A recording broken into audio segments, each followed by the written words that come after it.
God's first book, Chapter 4. Ch.4, the governor, sent for Ch.4 to come and investigate the nature of Po.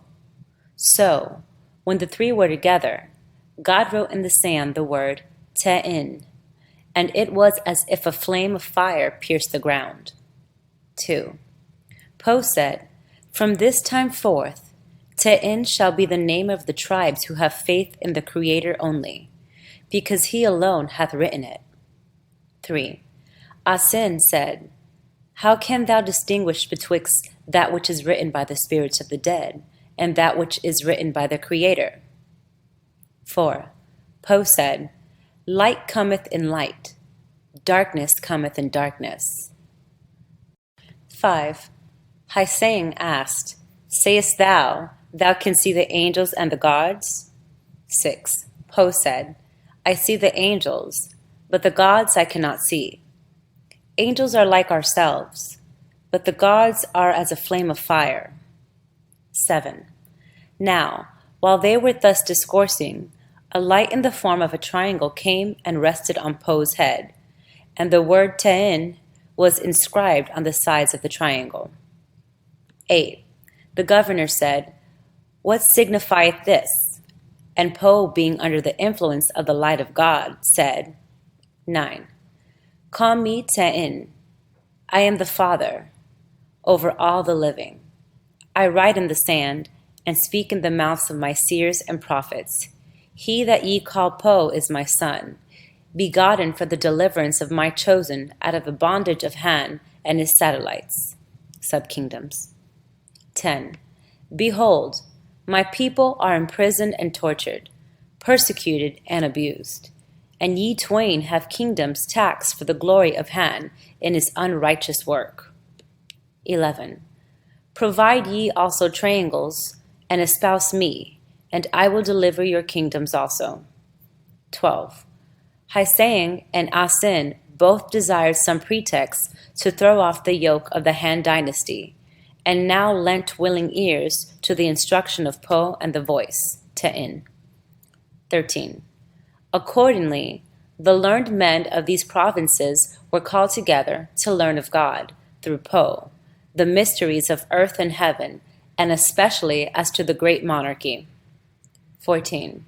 When these councils were assembled, God cast his light upon Po, and they all saw it. And the words Po spake were called God's words, Vedeor. Word by word learned they the wisdom of God, repeating them over and over, which was called learning by the mouth, being in contradistinction from learning by books and tablets. 15. God said, "Great trials will come upon my people. The kings will seek to destroy the doctrines of the Lord thy God." Te'in. 16. For which reason ye shall not write nor engrave my words until I come in judgment of the world. 17. These then that follow are the sacred laws given through Po by God. 18. See to bring forth heirs that will be a glory to thy Creator. 19. Marry not because of the impulse of the beast, but consider thine own spirit and the spirit of thy spouse. 20. Shut not up thyself in celibacy, but multiply and adorn the earth. 21. Thy Creator provided milk for the infant, but with the coming of the teeth thou shalt provide for their service also. 22. Feed thou him according to the Ormazdian law. To make him a warrior, give thou him fish and flesh. To make him patient and strong, with docility, remember the camel and the ox, feeding on the herbs that grow on the earth.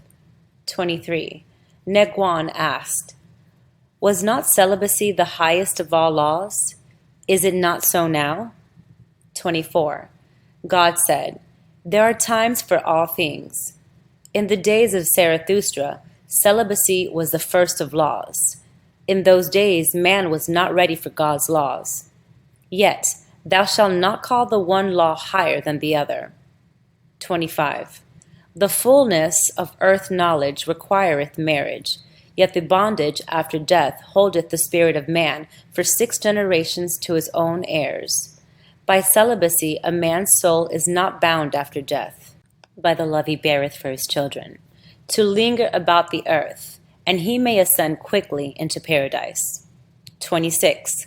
The man or woman that is weak, or deformed, or blind, or deaf, or with running sores, or with hidden sickness, shall not marry, nor bring forth heirs.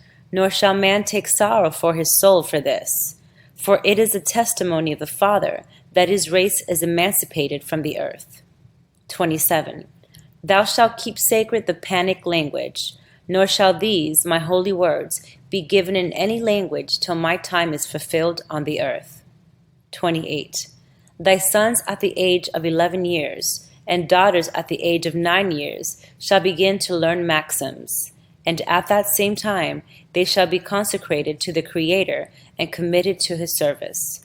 And of the 6th law this is made a part, to wit, teachers in public shall be celibate. Children who decide that they will become teachers or priests or priestesses shall take the vows of celibacy.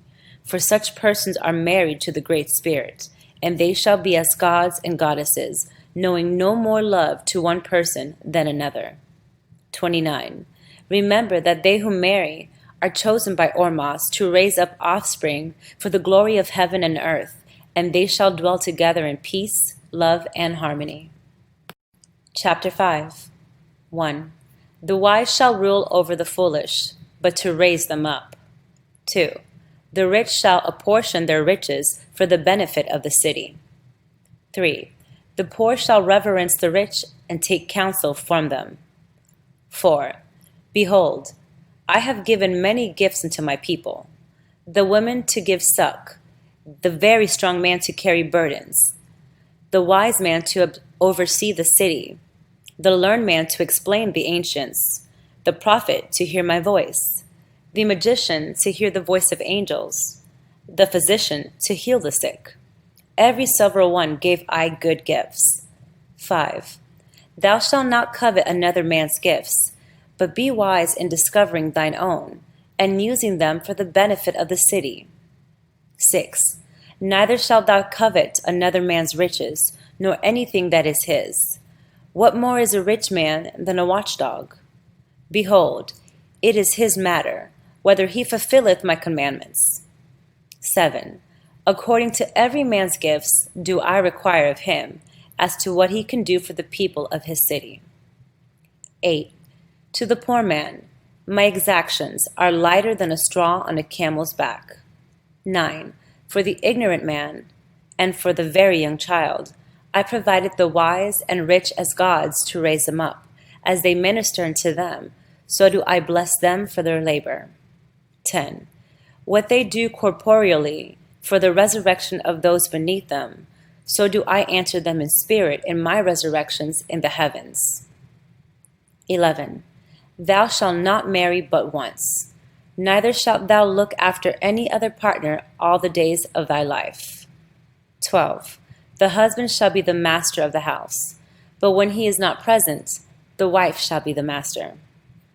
13. 7 castes have I made for my chosen. The first are the prophets, the second, such as have the highest genealogy, the third, the rabbis and priests, the fourth, the nuns, the fifth, physicians, the sixth, the rich, and seventh, the very poor. 14. Each and every caste shall remain by itself. All of them are worthy before me, and all are equally my children. 15. Thou shalt not kill, food to eat, anything that breathes the breath of life. 16. Thou shalt love to search for thy Creator in all things on the earth, in the waters, and in the air above the earth. 17. Thou shalt love to search for all that is good in thy neighbor, but to excuse all the evil that is in him. 18. Thou shalt keep the sacred days of thy God, and cause all thy people to rejoice in the delightful creations of thy Creator. 19. Thou shalt obey the prophet of thy God, and be obedient to the father, Rabbah, of the city. Next to these, Thou shalt honor thy father and thy mother, and pay reverence to thy grandfather and grandmother. 20. In the house, temple, of thy God, remember that all men are alike. For even as death layeth the high and the low alike, so stand my people in the house I have built. 21. Thou shalt respect the opinions of all men, for even thyself may be in error. 22. Thou shalt speak but little of thyself, or anything that is thine, for all others have a history also. 23. Thou shalt make thyself compatible unto others in all righteousness. Chapter 6. Of Cities and Government. 1. To reinstate the Zarathustrian law, the largest city shall not exceed 2,000 souls, and the smallest city shall be 10 families, save they are celibates, in which case a city may be as small as 8 souls, having 1 rabbah or priest. 2. The best, highest learned man, who shall be a celibate, shall be the priest and ruler of the city, and the sins of the people of the city shall be upon his head. But if it be a large city, he may choose 1, or as many as 6 priests to rule with them, and in that case the sins of the city shall be put upon them. 3. When a matter cometh up, the priest shall call whom he will to speak thereon, and when they have spoken, he shall decree by his highest light, and that shall be the law without repeal, save by himself. 4. It shall be lawful for the governor, who is a chief priest, prior to death, to repeal all his laws, so that his successor shall make new laws. For no man shall be bound after death by his own laws, in which case he could not come back and repeal them. 5. But as regardeth the laws a governor or chief priest maketh whilst he ruleth over a city, and over all persons whom he hath ruled during his lifetime, he shall be responsible for them, both in this world and the next. For if a priest or governor maketh the law of darkness, and his people live by that law, their souls will be in darkness in the next world through his fault, and he shall answer to them in the soul world for what he hath done in this. 6. Wherein the manufacture of copper or iron or other things require more than 2,000 people, there shall be another city, with 5 breadths of the first city between them. And the government of the second city shall be like unto the government of the first. But in no case shall there be more than 4 cities near about in the same country. 7. Ye shall neither hire nor be hired, amongst yourselves nor with the king's people. Nor shall ye have servants nor masters, for all shall be alike servants to Ormazd only. 8. Sinwah inquired, was it not taught in the Zarathustrian age to respect the caste of men according to the number of their servants, and whether, according to the descent of men, they were born of parents who had risen above servitude for many generations? 9. God said, the old law was for the olden time. It was a good law to improve the breed of men for special trades and learning, and that law hath fulfilled its purpose. The physician hath found great cures, and he knoweth all the parts of the flesh and the blood. The miner knoweth the different kinds of stones, and the metals in them, and how to extract them. The farmer knoweth grounds and the yield thereof, and what they will best bring forth. The spinner and weaver have found the best of fibers for paper and for cloth, and so hath it come to pass in all departments. By the Zarathustrian law of caste have they perfected these things sufficient unto the requirement of man. 10. For which reason ye shall teach all things unto all, and they shall work with their own hands at all industries, remembering that the highest, best, most perfect man is he that can do all things. 11. John Leh inquired, since a man dieth in a few years at most, why shall he strive to learn things that pertain to earth? 12. God said, all learning is as a gymnasium to the spirit. Knowledge is the strength of the soul. 13. Ye shall teach all things unto your sons and daughters, perfecting them in the talents created withal. First, to useful labors. Second, to learning. Third, to music and art. in sculpture and painting. Fourth, to mining. And fifth, to perfectness. 14.